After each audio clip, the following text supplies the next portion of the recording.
Hello दोस्तों, नमस्कार। अगर आप चार्ट देखकर समझ नहीं आता आपको कि मार्केट को ऊपर जाएगी बाय करें या हम सेल करें, तो ये वीडियो आपके लिए है। आज मैं आपको वही मिस्टेक्स बताने वाला हूँ जिसकी वजह से एक ट्रेडर को मार्केट बाहर कर देती है। हमारे लिए चार्ट एक लाइन नहीं होती है कि हमने लाइन ड्रॉ कर लिया और एक अच्छा लाइन ड्रॉ कर लिया और हमने मार्केट से पैसे बना लिए। नहीं, ये मार्केट को आपको चार्ट समझना पड़ेगा। चार्ट एक मार्केट का दिमाग है जिसको पढ़ना मैं इस वीडियो में आपको डिटेल में सिखाने वाला हूँ। चाहे आप बिगिनर हो या ट्रेडिंग में लॉस में हो, चार्ट ट्रेडिंग सीखना आपके लिए मैंडेटरी है। प्रोफेशनल ट्रेडर्स आपने जितने भी देखे होंगे, प्रोफेशनल ट्रेडर को ट्रेड करते हुए उनके चार्ट में कोई भी इंडिकेटर आपको देखने को नहीं मिलता है। उसके पीछे की क्या साइकोलॉजी है, इस पॉइंट को भी इस टॉपिक में मैं आपको डिटेल में बताने वाला हूँ। और सबसे इंपॉर्टेंट बात क्या है कि अगर आपने चार्ट पढ़ना सीख गया ना, तो प्रॉफिट आपको मार्केट देगी। बस आपको चार्ट समझना बहुत ज़रूरी है। चार्ट में कैसे पॉइंट को समझना ज़रूरी है, इस बात को भी आज मैं इस टॉपिक में डिटेल में डिस्कस करने वाला हूँ। तो इससे पहले मैं आपको बता दूँ, अगर आप हमारे चैनल पर पहली बार विजिट किए हो तो हमारे चैनल को सब्सक्राइब करें, जिनसे आपको काफ़ी इन्फॉर्मेटिव वीडियो देखने को मिल सकती है। आइए अपने टॉपिक पे आते हैं। आज का हमारा टॉपिक है चार्ट ट्रेडिंग। सिंपल सी लॉजिक है कि आप सभी को पता है कि चार्ट ट्रेडिंग समझना बहुत ज़रूरी है। चार्ट ट्रेडिंग का क्यों इतना इंपॉर्टेंस बनते देखने को मिलता है, इस बात को हम लोग मैं आज डिटेल में समझाने वाला हूँ। सबसे इंपॉर्टेंट पॉइंट क्या है कि आपको मैंने इतना पॉइंट चार्ट का दिखा रहा है, इस पॉइंट में आपको क्या समझ में आ रही है चार्ट में, एक बात को आप समझ सकते हो। सिंपल से आपको क्या दिख रही है, मार्केट यहाँ से गिरी है, अब ऊपर जा रही है। बट पीछे का बैकग्राउंड आपको जब तक नहीं पता होगा ना, तब तक आप मार्केट को पूरा एनालिसिस नहीं कर पाओगे कि मार्केट में यहाँ पे सेल ऑफ क्यों आया, यहाँ पे ऊपर क्यों जा रही है, यहीं से ऊपर क्यों जा रही है। ये चीज़ समझने के लिए आपको पीछे का बैकग्राउंड भी समझना जरूरी है। जस्ट एग्जांपल के लिए मान लो कि मैंने आपको एक मूवी पे दिखाया, ठीक है, मूवी टिकट आपने बुक किया और मूवी टिकट में जब आपने एंट्री लिया तो आपने एंट्री कब लिया, इंटरवल के बाद एंट्री लिया है। इंटरवल के पहले क्या सीन हुआ अगर आपको पता नहीं है तो आप इंटरवल के बाद क्या हो रहा है मूवी में, आपको वो चीज़ समझ में नहीं आएगा। एकदम आप ब्लैंक बैठे रहोगे, आपको देखिएगा सब कुछ लेकिन आपको समझ नहीं आएगा। तो इसलिए जब भी आप मार्केट में चार्ट को एनालिसिस करते हो ना, किसी भी स्टॉक का एनालिसिस करते हो ना, चार्ट का एनालिसिस करते हो, तो आपके लिए सबसे इंपॉर्टेंट बात क्या है, कम से कम मूवी का एक पार्ट भी आपको समझ में आना चाहिए। आपको हिस्ट्री पता होना चाहिए स्टॉक चार्ट का। हिस्ट्री पता होगा तभी आप स्टॉक इस चार्ट में अच्छा मोमेंटम कैच कर सकते हो, अच्छी चीज़ें समझ पाओगे। तो अभी आपको काफ़ी चीज़ें क्लेरिफाई नहीं होगी कि मार्केट में क्या होगा। अब एकदम सिंपल सा लॉजिक है कि आपके पास ये मैंने पूरा चार्ट खोल के रख दिया है, आप ये चार्ट को एनालिसिस देख सकते हो। ठीक है, आपको देख को क्या लग रहा है, सिंपल आप बिगिनर हो तो आपको काफ़ी चीज़ें क्लेरिफाई नहीं होगी। आपको सिर्फ क्या लगेगा, यहाँ पे गई मार्केट, यहाँ से गिरावट आ गई, अगेन गई, अगेन गिरावट आ गई, अगेन गिरावट आ गई। तो बस अब मार्केट एक साइडवेज मोमेंट आपको देखने को मिल रहा है, कुछ भी समझ में नहीं आएगा कि ब्लैंक हो आप। बट मैं जिस तरह आपको चार्ट देखना सिखाऊंगा, जिस तरह चार्ट पढ़ना सिखाऊंगा, अगर आपने उस चीज़ को फॉलो किया ना, तो आपको मार्केट में किसी भी स्टॉक का आप इजीली चार्ट को कैप्चर कर सकते हो। इजीली आप मार्केट में एक पॉइंट को डिसाइड कर सकते हो कि चार्ट कैसे पढ़ते हैं। तो ये वीडियो आपके लिए बहुत ही इंपॉर्टेंट होने वाला है। प्लीज़ वीडियो को पूरा देखिए, जिससे आपको काफ़ी चीज़ें क्लेरिफाई हो जाए कि इस वीडियो में क्या क्या पॉइंट को आपको फॉलो करना चाहिए। और इस वीडियो के बाद से ना आपको चार्ट ट्रेडिंग का दूसरा वीडियो देखने की जरूरत नहीं पड़ेगी। सारे पॉइंट मैं इस टॉपिक में डिटेल में कवर कर दूंगा कि कैसे कैसे स्टॉक में चार्ट को पढ़ते हैं, कैसे हम प्रॉफिटेबल बनते हैं, कैसे कब हमें ट्रेड करना चाहिए, चार्ट क्या बोल रहा है। ये सारे पॉइंट इस टॉपिक में आपको डिटेल में बताऊंगा।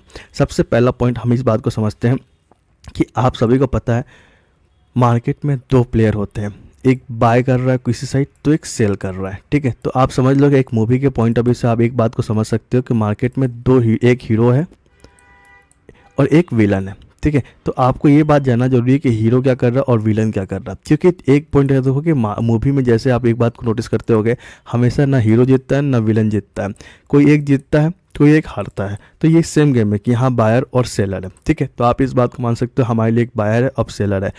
आपको क्या करना है, आप अगर एक ऑप्शन ट्रेडर हो तो आपको सिंपल सा लॉजिक क्या करना है, जो जीत रहा है ना उसके साइड जाके बैठ जाना है। सिंपल, आपको किसी के साथ फेवर नहीं लेना है कि मैं हीरो को जिताऊंगा या विलन को जिताऊंगा। नहीं, आपको सिंपल देखना है कि मार्केट में कौन जीत रहा है, जितना इंपॉर्टेंट है, जो जीतेगा हम उसके साइड है। सिंपल सा लॉजिक है, क्योंकि हम ऑप्शन बायर है। ठीक है, ऑप्शन बायर का सबसे इंपॉर्टेंट बात क्या है कि जो विनिंग पॉइंट है ना उसके साइड होना बहुत ज़रूरी है, जिसको हम लोग बोलते हैं ट्रेंड के साथ होना बहुत ज़्यादा इंपॉर्टेंट है।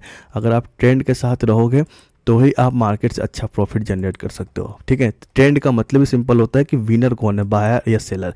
तो आपके लिए सबसे इंपॉर्टेंट बात क्या है, अभी अब हम लोग चार्ट को थोड़ा एनालिसिस करेंगे, जिसमें आपको काफ़ी क्लियर पॉइंट हो जाएगा कि क्या हमें स्ट्रेटजी के साथ स्टॉक मार्केट में चार्ट को एनालिसिस करना चाहिए। सबसे इंपॉर्टेंट बात आप इस पॉइंट को नोटिस करके रख सकते हो हम यहाँ से स्टार्ट करेंगे पढ़ना, जिसमें आपको काफ़ी चीज़ें क्लेरिफाई होगा कि मार्केट में क्या पैटर्न देखने को मिल रहा है। आप देख सकते हो कि मार्केट में इस रेंज के पास से एक अच्छी बाइंग आपको देखने को मिली है, ठीक है। तो यहाँ पे हमने एक बाय प्लान किया, आपको कुछ भी नहीं पता था, आपको बस ये देखो कि मार्केट में यहाँ पे एक बायर बैठे हुए जिसकी वजह से मार्केट यहाँ पर ऊपर गई है और ये मार्केट का एक नया हाई लगा है, ठीक है। इतना सा बात आपको पता होना चाहिए कि मार्केट का स्विंग को आपको देखना बहुत ज़रूरी है। यहाँ पे अपने बाय किया, यहाँ सेलर बैठे हुए हैं, ये चीज़ आपको क्लियर हो गया। सेलर का इस पॉइंट पे बैठे हुए हैं, आप इस बात को नोटिस करके रख सकते हो। कहीं ना कहीं 26,300 के पास सेलर बैठा हुआ है और यहाँ पे बायर किस रेंज के पास है, अब इस बात को देख सकते हो। बायर सिंपल सा 25,850 के पास बैठा हुआ है, ठीक है। तो ये 2 पॉइंट हमारे लिए इंपॉर्टेंट है कि मार्केट में इस पॉइंट के पास बायर है और यहाँ से सेल ऑफ आया। तो आपको जब भी ऑप्शन बाइंग करनी है तो इस पॉइंट के पास आपको बाय करना है और यहाँ पे आपको अपने पोजीशन को एडजस्ट करना है, ठीक है। तो अब यहाँ पे नोटिस करते हैं नेक्स्ट पॉइंट। फिर से यहाँ से मार्केट में गिरावट आई और इसी रेंज के पास से फिर से आपको एक अच्छी बाइंग देखने को मिली। देख सकते हो कितनी बड़ी तेज कैंडल गई है और ऊपर की ओर गई है। इस पर यहाँ से तेज गई थी और इस लेवल का ब्रेक कर दी, बट ब्रेकआउट सस्टेनेबल नहीं हुआ। उसके पीछे की साइकोलॉजी क्या है, इस बात को थोड़ा समझते हैं। मार्केट कहाँ से भागती हुई आई थी, 25,800 के पास, बीच में कहीं भी वेट नहीं की थी। किसी भी मार्केट में अगर ब्रेकआउट चाहिए ना तो यहाँ पे कहीं ना कहीं वेट करना इंपॉर्टेंट था। मार्केट ने यहाँ वेट नहीं किया, सडनली यहाँ पे गई, यहाँ से सेल ऑफ आया। क्योंकि जिन्होंने भी इस रेंज के पास बाय किया था उनका टारगेट ही ये पॉइंट था। जैसे ही इस टारगेट के पास टच की मार्केट में यहाँ से सेल ऑफ आया। लेकिन जितने ही बिगनर है ना वो क्या सोचते हैं कि मार्केट यहाँ से गई है, इस रेजिस्टेंस का ब्रेकआउट हो गया है तो मार्केट यहाँ से ऊपर निकल जाएगी, जिसके वजह से वो लॉस कर जाते हैं। आपको ये बात समझना पड़ेगा कि अगर मार्केट को ऊपर जाना है तो इसके बीच में कहीं ना कहीं वेट करना पड़ेगा। आप देख सकते हो यहाँ से अगेन गिरावट आई, इसी पॉइंट के पास से सेल ऑफ आया और मार्केट इसी रेंज के पास फिर से आपको सस्टेन करता हुआ देखने को मिला है। इस बार क्या हुआ कि मार्केट ऊपर जाने की कोशिश की बट इस रेंज को टच नहीं की और कहीं बीच से ही सेल ऑफ आपको देखने को मिला। और इस बार जो सेल ऑफ आई थी वो कहीं ना कहीं इस लेवल का ब्रेक डाउन कर दिया, मतलब 25,850 के नीचे मार्केट आ गई थी, ठीक है। तो अभी हमारे लिए सबसे इम्पोर्टेंट क्या है, मार्केट यहाँ से नीचे आ गई तो इसका मतलब ये नहीं कि मार्केट अब यहाँ से नीचे चली जाएगी। इसका मतलब ये होता है कि मार्केट यहाँ पे कंफर्मेशन के लिए वेट करेंगे। आप देख सकते हो जैसी एक कैंडल आपको दिखाई कि मार्केट नीचे जा रही है, दूसरी कैंडल ने फिर से पुल बैक दे दिया। मतलब यहाँ पे जो बायर बैठे हैं ना बहुत ही स्ट्रॉन्ग बैठे हुए हैं, जो ऊपर मार्केट को और गिरने नहीं दे रहे हैं। फिर से मार्केट ने यहाँ पे ट्राई किया गिरने का बट गिर नहीं पाया और यहाँ से बायर फिर से स्ट्रॉन्ग करके इसके ऊपर ले गया। हमारे लिए सबसे इंपॉर्टेंट पॉइंट क्या था, 25,850 के ऊपर मार्केट रहेगी। जब तक 25,800 ऊपर की नहीं रहेगी तब तक हम मार्केट को बाय नहीं करेंगे। अगर आपको सेल करना है तो क्या स्ट्रेटजी होनी चाहिए थी, मार्केट अगर इसके नीचे है तो हम सेल करेंगे, इसके ऊपर है तो बाय करेंगे, इसके नीचे है तो सेल करेंगे, इसके ऊपर है तो बाय करेंगे। एकदम सिंपल सा लॉजिक है, आपको ये चीज़ समझ में आना चाहिए। अगर आपको क्या करना है, पहले मार्केट का स्विंग को डिसाइड करना है, ठीक है। 1 घंटे के आवर में आपने किसी भी स्टॉक का, किसी भी इंडेक्स का अगर आप स्विंग को डिसाइड कर लेते हो ना, तो स्विंग डिसाइड करने का आपको बस क्या करना है कि इसके ऊपर है, इसके ऊपर है तो आपको बाय करना है, इसके नीचे है तो सेल करना है, इसके नीचे है तो सेल करना है, इसके ऊपर है तो बाय करना है। इतना सा बेसिक लॉजिक आपके पास होना चाहिए, तभी आप चार्ट में इजीली इस चीज़ों को समझ सकते हो। फिर आप देख सकते हो कि मार्केट में यहाँ से पुल बैक दिया, फिर कहीं ना कहीं इसी रेंज के पास से फिर से गिरावट है और फिर से पुल बैक आया। मतलब यहाँ पे आपको एक चीज़ बता दिया मार्केट ने, इस रेंज के पास ही बता दिया और यहाँ पे भी आपको एक पॉइंट बता दिया है कि मार्केट कुछ भी हो जाए गिरने वाली नहीं है, क्योंकि जब भी गिरावट आ रही है मार्केट में एक अच्छा पुल बैक आपको देखने को मिल रहा है, ठीक है। तो हमारे लिए सबसे इंपॉर्टेंट जो जोन था वो आपको 850 के पास देखने को मिल रहा था। फिर से यहाँ से पुल बैक आ गई, फिर हम बाइक प्लान कर सकते हैं और यहाँ से आपको सेल ऑफ देखने को मिल रहा है। तो अब आप देख सकते हो कि मार्केट फिर से इस रेंज के पास से ऊपर गई और फिर से वहाँ से गिरावट आई और मार्केट में यहाँ पे रेंज के पास सस्टेनेबल दिया और मार्केट इस बार ऊपर गई। तो आप एक पॉइंट नोटिस करके रख सकते हो कि आप एक पॉइंट को देख सकते हो, यहाँ पे बहुत ही अच्छा आपको देखने को मिल रहा है कि मार्केट को इस बार ऊपर निकलना ज़रूरी था, ठीक है। इस बार आप देख सकते हो मार्केट ने यहाँ पे क्या किया, यहाँ पे अपने आप को होल्ड किया है, ठीक है। मार्केट होल्ड किया और मार्केट इसके ऊपर निकल गई है। लास्ट टाइम क्या हुआ था, मार्केट सडनली सीधा ऊपर गई थी जिसकी वजह से कहीं आपको होल्ड देखने को नहीं मिला था, बट यहाँ पे अपने आप को होल्ड किया मार्केट ने, जिसकी वजह से आप एक पॉइंट को नोटिस कर सकते हो यहाँ पे कि जैसे आपने देखा है कि इस रेंज का यहाँ पे मार्केट ने जैसे अपने आप को होल्ड किया ना, तो आपको एक पॉइंट समझ में आ गया था। जो मार्केट यहाँ से 300 के पास से सेल ऑफ देखने को मिल रहा था, यहाँ पे सेल ऑफ, यहाँ पे सेल ऑफ, यहाँ पे सेल ऑफ, यहाँ पे सेल ऑफ देखने को मिला था, मार्केट इस बार ऊपर की ओर निकल चुकी है। ये कैसे पता चला, ये कब पता चलेगा हमें, कि अगर मार्केट ऊपर जा रही है और कहीं आपको होल्ड करते हुए देखने को मिला, होल्ड के पास ब्रेकआउट दिया ना, इस रेंज के ऊपर जैसे ही निकलेगी मार्केट इस बार ऊपर निकल जाएगी। उसके पीछे की वजह क्या था, मार्केट इससे पहले काफ़ी टाइम तक इस रेजिस्टेंस का रिट्रेसमेंट कर चुकी थी ऑलरेडी। मतलब आपके लिए क्या इंपॉर्टेंट पॉइंट था कि अगर किसी भी रेजिस्टेंस का कितनी बार रिट्रेसमेंट हो गया था इससे पहले, 1 2 3 4 5 बार, 5 बार रिट्रेसमेंट हो चुका होगा, तो मैं आपको मल्टीपल्स टाइम एक पॉइंट बता चुका हूँ कि अगर रेजिस्टेंस या सपोर्ट का मल्टीपल्स टाइम अगर रिट्रेसमेंट हो चुका है तो आपको क्या स्ट्रेटजी होनी चाहिए। आपको ये प्लान समझ में आना चाहिए कि रेजिस्टेंस कहीं ना कहीं अब वीक बनता हुआ जा रहा है, ये रेजिस्टेंस की वैल्यू अब ख़त्म होती जा रही है, क्योंकि मार्केट को इस रेंज से बाहर तो निकलना इंपॉर्टेंट है। आप देख सकते हो कि मार्केट में यहाँ पे एक पॉइंट देख सकते हो कि जैसे मार्केट यहाँ पे कितने टाइम तक साइडवेज मोमेंट में आपको देखने को मिला था। फर्स्ट हाई इसने यहाँ लगाया था, उसके बाद से मार्केट इस रेंज के पास से काफ़ी टाइम तक आपको होल्ड करता हुआ देखने को मिला था। ठीक है, आप यहाँ पे देख सकते हो मार्केट ने पहला हाई लगाया, दूसरा हाई, तीसरा हाई, चौथा हाई और 5वीं बार में आपको ब्रेक करता हुआ देखने को मिला। तो 3 से 4 बार अगर मार्केट ऑलरेडी टच कर चुकी है तो उस रेजिस्टेंस का ब्रेकआउट हो जाएगा।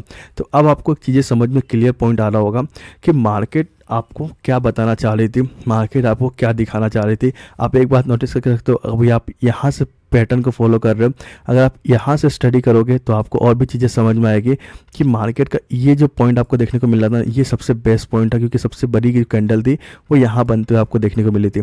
तो मार्केट जब भी यहाँ से गिरावट आ रही थी इस लेवल को टच कर रही थी, फिर ऊपर जा रही थी, अगेन इस लेवल को टच कर रही थी, ऊपर जा रही थी। तो सबसे जो इम्पोर्टेंट पॉइंट था वो ये था आपके लिए कि इस बात को समझना कि मार्केट का इसको बोलते हैं हम लोग सपोर्ट और इसको बोलते हैं रेजिस्टेंस। इतना सिंपल सा लॉजिक है। अब आपको जब काफ़ी चीज़ें क्लेरिफाई हो जाएगी, जब आप इस चार्ट को मैंने बताया आपको, अब आप इस चार्ट को 2 मिनट के लिए मतलब कोई भी इंडिकेटर नहीं लगा रहे हो, आपको सिर्फ देखने को मिलेगा ना, तो आपको समझ में आया कि एक्चुअली इस मार्केट में हो क्या रहा है। एकदम सिंपल सी लॉजिक है। आपको अगर सपोर्ट रेजिस्टेंस ड्रॉ करने आ गया तो आपको स्टॉक मार्केट से पैसा कमाने से कोई नहीं रोक सकता। आपके ऊपर डिपेंड करता है। अगर आपको किसी भी स्टॉक की एनालिसिस करनी है ना, तो आपको 1 घंटे के टाइम इंटरवल में चार्ट को पढ़ना चाहिए। 1 घंटे के चार्ट में बेनिफिट क्या होता है कि आपको सिंपल सा लॉजिक क्या करना है कि कहीं भी स्टॉक किसी भी रेंज के पास है, मान लो कि मार्केट इस रेंज के पास से अगर आपको बुलिश देखने को मिली है, मार्केट ने फर्स्ट टाइम यहाँ से बाय किया है, तो आपको सिंपल क्या करना है कि आपको कोई दिमाग नहीं लगाना है। ठीक है, आपको बस क्या करना है, मार्केट ने यहाँ से ऊपर दिखाया, एक यहाँ पे ट्रेड लाइन दिखाओ, ये हॉरिजॉन्टल लाइन आपको देखने को मिलेगी, यहाँ पे आपको क्लिक कर देना है। ठीक है, आपके लिए एक लाइन बनता हुआ देखने को मिला है कि मार्केट जब भी आप एकदम बिलीव कर लो कि मार्केट यहाँ से ऊपर गई थी, अगर मार्केट इस रेंज के पास जब भी आएगी तो मैं प्लान करूँगा ऊपर जाने का।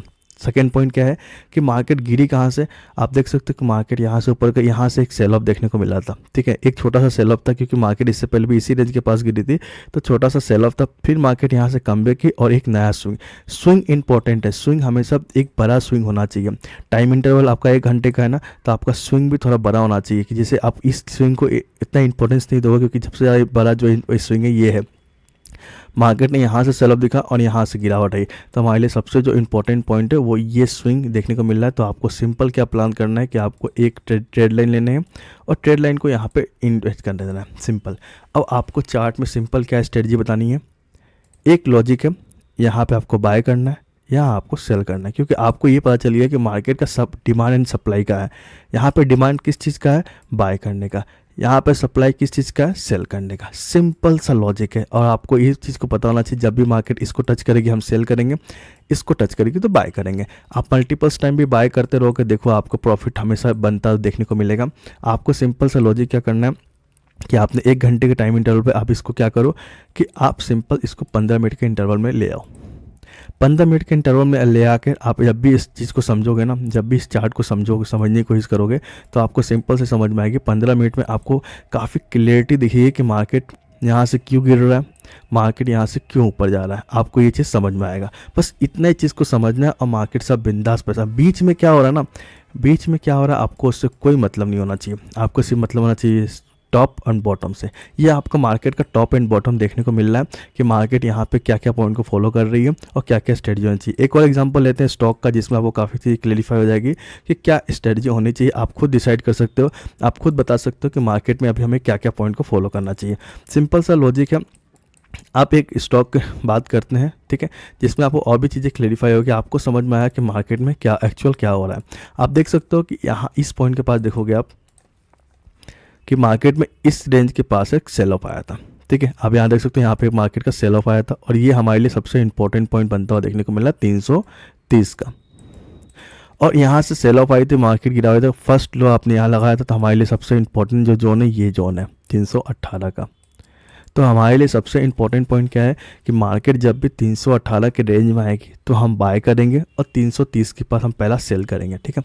मार्केट ने यहाँ से सेल ऑफ गिरावट दिखाई, फर्स्ट लो लगाया, लो लगाने का आप देख सकते हो मार्केट ने यहाँ पुल बैक दिखाई। मतलब फर्स्ट टाइम जो इस रेंज के पास काफ़ी टाइम तो सस्टेन की थी, तो मार्केट ने इस चीज़ को रेस्पेक्ट किया, ठीक है। अभी तक इसको टच करने नहीं गए और मार्केट इसको मल्टीपल्स टाइम्स टच कर रहा है। इसके पीछे की वजह क्या है, काफ़ी लोग बोलेंगे सर रेजिस्टेंस तो 330 का है, तो हमारे लिए इस रेंज के पास से सेल ऑफ क्यों आ रहा है? क्योंकि मार्केट जब गिरावट आई थी ना, तो फर्स्ट जो वेट की थी ना वो इसी रेंज के पास आपको देखने को मिल रहा है। ये हमारा एक जोन बनता हुआ देखने को मिल रहा है कि मार्केट या तो आप 326 को भी बता सकते हो और 330 को बता सकते हो, बट ये बहुत छोटा सा जोन है हमारे लिए। तो हमारे लिए सबसे इंपॉर्टेंट बात क्या है कि मार्केट इसके ऊपर निकलेगी तो आपको अच्छा पैसा बना कर देगी। आप देख सकते हो मार्केट ने यहाँ पे कितने टाइम इतना time it first time, second time, third time, fourth time, fifth time, देख सकते हो 5वीं बार में फिर से आपको यहाँ पे ब्रेकआउट देखने को मिला।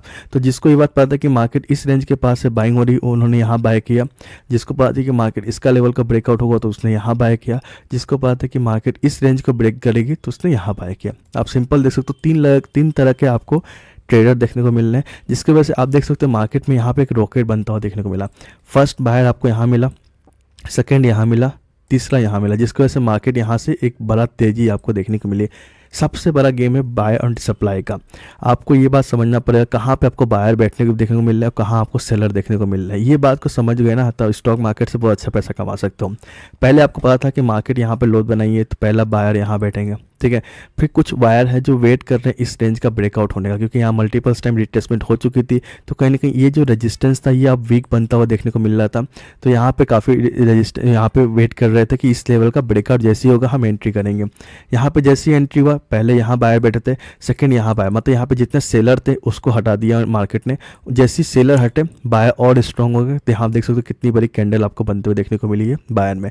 थर्ड पॉइंट क्या था, काफ़ी लोग यहाँ पे वेट कर रहे थे कि इसके पास जो लोग बाय करके बैठे हुए थे या फिर बाय करने का वेट कर रहे थे, वो जैसे ही मार्केट ने इस रेंज के ब्रेकआउट किया ना, तीसरा बायर भी इन्वॉल्व हो गया। जब बायर 1, बायर 2, बायर 3 इन्वॉल्व हुआ ना मार्केट में, तो आप सिंपल देख सकते हो कि मार्केट कितनी बड़ी रैली आपको देखने को मिली। मतलब जो मार्केट 318 और 326 के टाइम पे इतना टाइम स्पेंड कर रही थी, जैसे ही मार्केट ने 330 का लेवल ब्रेक किया, मार्केट आप देख सकते हो कि अभी आपको 350 के पास देखने को मिला और वन साइडेड गई है। क्यों? इसके पीछे की वजह क्या है? Buyer 1 plus buyer 2 plus buyer 3, market rocket. Simple सा लॉजिक है, आपको इतने बायर इन्वॉल्व देखने को मिले इसलिए मार्केट में बैकअप मिला। पहले क्या किया मार्केट ने, सेलर 1 को मार्केट से बाहर निकाला, फिर सेलर 2 को बाहर निकाला, फिर सेलर 3 को जैसे ही बाहर निकाला ना, जैसे ही बायर एक्ट बहुत ज़्यादा स्ट्रॉन्ग हुए, मार्केट आपको शूट कर गया। तो हमेशा इस बात को समझना आपको ज़रूरी है कि बायर कहाँ कहाँ बैठे हुए हैं और सेलर कहाँ बैठे हुए हैं। जब आप इस चीज़ को समझ जाओगे ना मार्केट में, तो आप किसी भी स्टॉक से अच्छा पैसा जनरेट कर सकते हो मार्केट से। आई होप को सारे पॉइंट कवर होने चाहिए कि मार्केट में आपको क्या क्या पॉइंट को फॉलो करना चाहिए, हमें हमेशा किस साइड बैठना है, ये डिसाइड आपको खुद करना है। और ये डिसाइड आपको कौन बताएगा? चार्ट बताएगा। आपको किसी भी इंडिकेटर की जरूरत नहीं पड़ेगी, आपको सिर्फ इस बेसिक सा लॉजिक आप समझ जाओगे ना। अगर आप चार्ट को एक मूवी से रिलेट कर पाओगे ना, चार्ट को जब फिल कर पाओगे ना कि यहाँ पे एक्चुअल गिरावट क्यों हो रही है, एक्चुअली यहाँ बाइंग क्यों हो रही है, जब आप इस चीज़ को फिल कर लोगे ना, आपको मार्केट इजीली पैसा बना के देगी। आप हो सकता है कि कुछ टाइम आपने ट्राई किया, आपको लॉस हुआ, बट आपका लॉसेस हमेशा छोटा होगा। अब मान लो कि 318 के पास आपने बाय किया था और आपका एसएल था 310 का। कितने पॉइंट का एसएल था? आपका 8 पॉइंट का एसएल था। और मार्केट कभी 318 के नीचे आई भी नहीं थी, ठीक है। अगर आपने 326 के पास भी लिया, 310 का एसएल रखा था, आपका 16 पॉइंट का एसएल था। बट अगर 326 के ऊपर निकल गई तो अभी आपको 350 के पास आपको देखने को मिला, मतलब 24 पॉइंट का जंप। जहां आपका जो एसएल था वो 10 पॉइंट का था, 326 पे बाय करके 16 पॉइंट का एसएल था। टारगेट देख सकते हो 24 पॉइंट का, मतलब 1:1.5 का आपका टारगेट अभी भी चलता हुआ देखने को मिल रहा है। तो ये ऐसे स्ट्रेटजी आप बनाओगे स्टॉक मार्केट से, तो आपको पूरी पिक्चर समझ में आ जाएगी कि इस चार्ट का क्या एनालिसिस हो रहा है और क्या प्रॉफिटेबल देखने को बन रहा है। तो मार्केट बहुत आसान है। इंडिकेटर, आप कोई भी इंडिकेटर का जब यूज़ करोगे ना, तो आपको मैं बताता हूँ किसी भी इंडिकेटर की जो प्रॉफिट होने के चांसेस है वो 70 से 80% ही है। कि 100% कोई भी इंडिकेटर आपको प्रॉफिटेबल बना के नहीं देगी। इसीलिए जितने भी प्रोफेशनल ट्रेडर्स होते हैं ना, वो इंडिकेटर का यूज नहीं करते हैं, वो सिर्फ चार्ट का एनालिसिस करते हैं, चार्ट को देखते हैं कहाँ बायर बैठे हुए हैं, वो ज़्यादा फोकस करते हैं कहाँ बायर बैठे हैं और कहाँ सेलर बैठे हैं। बस आपको यही बात पता करनी है कि कहाँ बायर है और कहाँ सेलर है, कहाँ विलन बैठा हुआ है और कहाँ हीरो बैठा हुआ है। आपको बस ये पता करने वाला है, और ये बात भी पता चल जाती है आपको कि मार्केट में जीत कौन रहा है। बस ये समझ गए ना आप, आपको बस उसके साइड ही इन्वॉल्व हो जाना है, बायर के साथ या सेलर के साथ। बस इतना चीज़ समझ के आप बिंदास स्टॉक मार्केट से पैसा बना सकते हो। आई होप आपको वीडियो अच्छी लगी हो, सारे पॉइंट मैंने आपको कवर कर दिया। अब जब आप इस चीज़ को समझ के किसी भी चार्ट को एनालिसिस करोगे ना, तो आपको काफ़ी चीज़ें क्लेरिफाई हो जाए कि मार्केट में कैसे चीज़ों को अंडरस्टैंड करना चाहिए। अगर आपको वीडियो समझ में नहीं आएगी तो आप 1-2 बार प्रैक्टिस करोगे वीडियो को देखकर, जब चार्ट को देखोगे ना, तो आपको काफ़ी चीज़ें क्लेरिफाई हो जाएगी कि मार्केट में एक्चुअल क्या काम हो रहा है और आपको कब पैसा लगाना है और कब वेट करना है। आई होप आपको वीडियो अच्छी लगी हो। Thank you.